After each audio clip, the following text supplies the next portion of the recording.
Print comes to Europe. For centuries, silk and spices from China flowed into Europe through the Silk Route.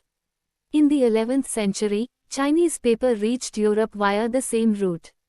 Paper made possible the production of manuscripts, carefully written by scribes.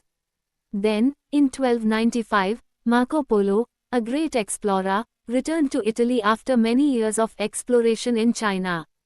As you read above, China already had the technology of woodblock printing. Marco Polo brought this knowledge back with him. Now Italians began producing books with woodblocks, and soon the technology spread to other parts of Europe.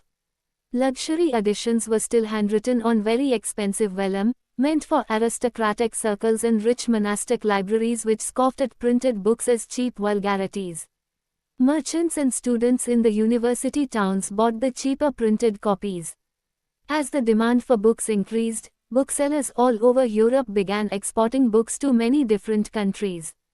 Book fairs were held at different places. Production of handwritten manuscripts was also organized in new ways to meet the expanded demand. Scribes or skilled handwriters were no longer solely employed by wealthy or influential patrons but increasingly by booksellers as well. More than 50 scribes often worked for one bookseller. But the production of handwritten manuscripts could not satisfy the ever-increasing demand for books.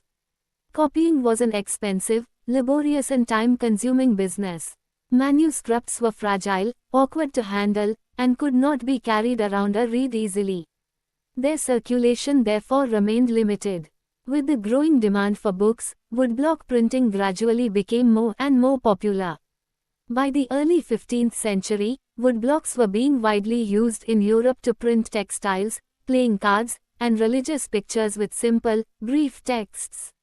There was clearly a great need for even quicker and cheaper reproduction of texts. This could only be with the invention of a new print technology.